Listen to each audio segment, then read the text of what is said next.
I noticed that the tznius levels have been dropping in today's times. Did the Rebbe speak about tznius? What did he say?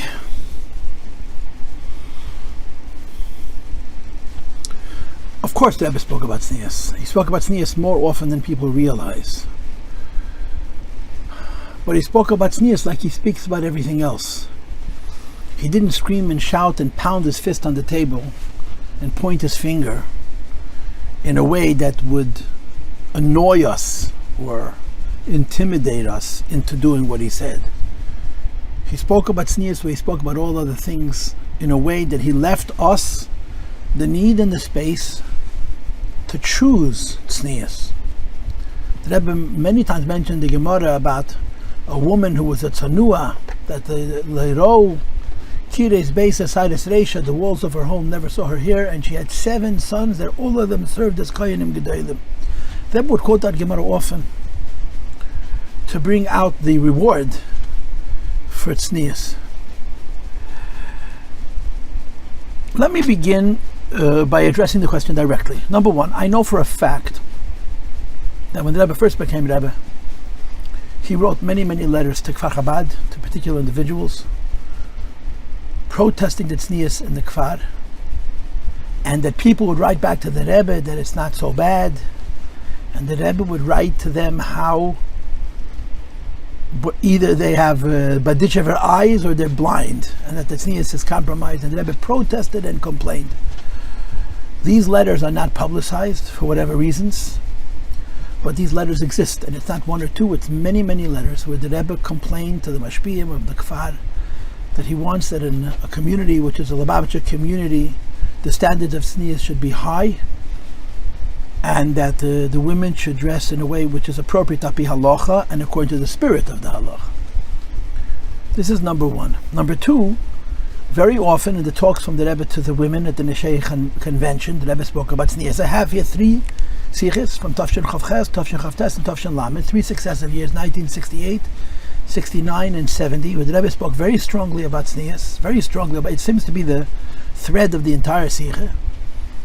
And the big issue that he raises is that when Yidden were in Mitzrayim and they were slaves, Lishinu was levusham, which the Rebbe interpreted to mean they dressed tzniistic, even though they were in an environment which was not tzanua. And the Rebbe said we live in a civilization where there's a very big issue with tznius, especially in the summertime. And we look around and we see other people are dressing in a way that's very liberal. We feel like we need to conform. We need to be like them, to dress like them, and to look like them. And the Rebbe protests, and he says when Yidden were slaves, they separated themselves from their environment in this way. We're not slaves, we're free people. We should have enough pride and enough self-respect to dress in a way which is consistent with our traditions that are distinct, that are different than the traditions of the environment in which we find ourselves. And the Rebbe spoke about this very powerfully and in great length. And he spoke about the idea that when the Eibishter counts the Jewish people, he puts his name, the letters Yud and Hey, before and after the names of every single Shevet, as an indication that he's a witness to the tznius of the families and the women especially that created the Jewish people. I don't know if I'm allowed to infer, but it seems to me that what the Rebbe is saying is that there's 2 dimensions to the tznius issue. The first is simply halacha. You have to be tzanua. You have to follow the Shulchan Aruch and the spirit of the law in terms of how a woman is supposed to dress. And there's a yanim of tznius for a man also. And the second is the idea that we're dressing in a goyish way because we need to be fargoyish. We need to be like our environment. And in some ways, the second is worse than the first. If a person is not tzanua because of their own interests, I'm not justifying it, but if a person is not tzanua because they feel that in order for them to be considered pretty or attractive or whatever it is, they need to dress in a way which somebody else dresses in, besides for everything else, it's an indication of a terrible lack of self-esteem. And the Rebbe says that you must be proud, and proud to be different, and proud to be distinctive, and proud to dress like in a way that somebody looks at you and knows that you're a Jewish person and this is why you're dressing this way. And the Rebbe makes the point that people will respect us if we respect ourselves and dress tzniistic. There are a couple of additional points that the Rebbe has brought up that I want to touch on. The first is that when a woman dresses inappropriately, she's belittling herself, she's diminishing herself. She's reducing herself to a person whose ability to be noticed is defined by something so superficial as physical appearance. And the Rebbe says it's undignified, it's self-effacing. You want to be identified as a person whose greatest attribute is what people see on the outside. This is one point. And another point, and I saw this in a video that they gave out about tznius years ago, and I couldn't find it in these sichos, but I saw it in the video, so I'm going to speak to it, even though I didn't find it now when I was preparing this particular response. The Rebbe does bring up the issue of girui, which I find interesting. Girui means that you're pulling out the eyes of men. You know, the old issue about tznius is, a woman says to a man, you find that I'm not tzniistic, no one's asking you to look at me. And there certainly is truth to that idea. The idea of shmirat anayim is not an obligation on women, it's an obligation on men. But the Rebbe did say that there is a concept of girui where a person is dressed so inappropriately that they're almost forcing people to look in their direction. And he indicates, from what I understood from that sikha, that part of the obligation of a woman in tznius is how she's going to affect people around her. And that's also a part of why it's appropriate and necessary for women to dress tzniistic, modestly. Another point that there's a video of, which is very telling, very interesting. A woman comes to the Rebbe, and she knows Rabbi Schwartz, Rabbi Shlomo Schwartz, and she introduces herself to the Rebbe, and she tells the Rebbe that her career is that she's a movie maker.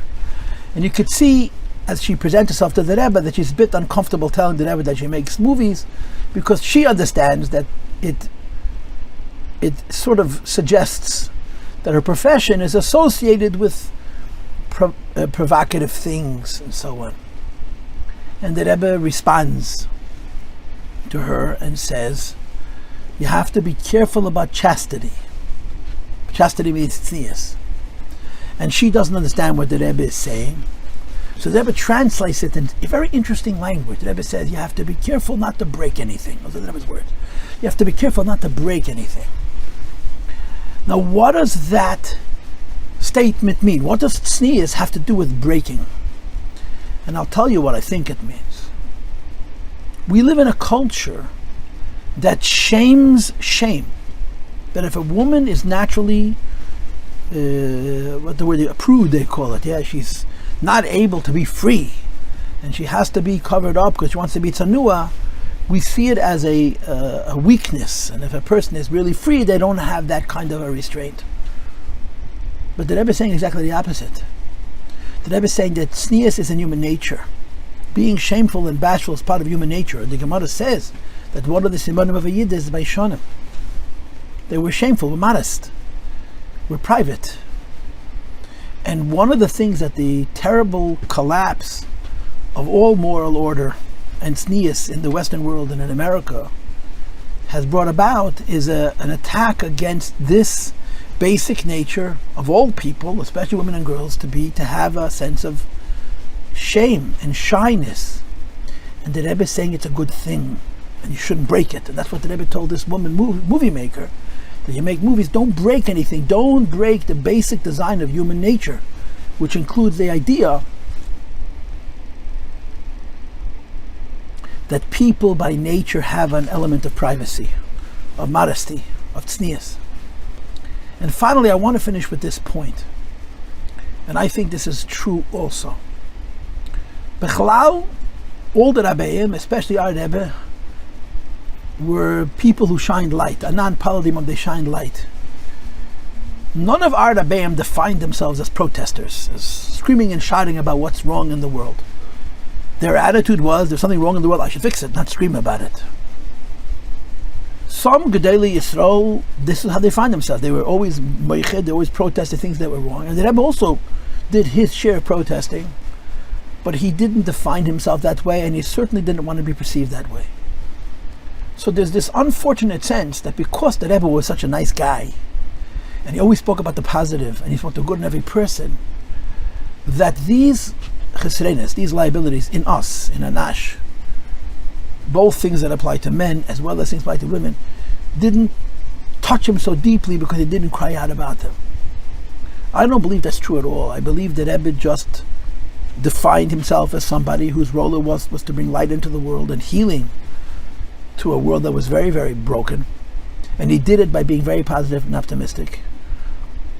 But that you shouldn't interpret the Rebbe's discussions of tznius, of which there are quite a few, that were delivered in what may seem like a less than passionate way, as if it didn't deeply concern him. They concerned him very, very deeply. But the Rebbe wanted for us to not feel like he's forcing us, that we have to embrace it. And he spoke about it very gently and very positively. But the earnestness of tznius, and as the Rebbe says in all of these sichos, the ramifications of tznius, how it affects our whole life and our whole self-definition, and our children, and our children's children, is something which is very, very earnest in the Rebbe's teachings, the Rebbe's talks.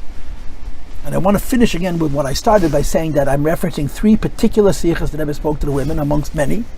The sicha that the Rebbe spoke to the Spring Convention of Sheikh Chabad of 1968, 1969, and 1970. There are others. 3 successive years where the thrust of each one of these sichos was, at least in large part, about tznius. And like everything else, we live in a world where nobody likes to be told what to do and nobody wants to be forced. So tznius is something that girls and young women and middle-aged women and older women have to embrace. They won't do it, and they can't do it reluctantly. They have to appreciate that this is actually good for them as religious people, good for them as human beings, good for their own self-respect. And only then can they embrace this obligation, this responsibility, in a proper and a sustainable way.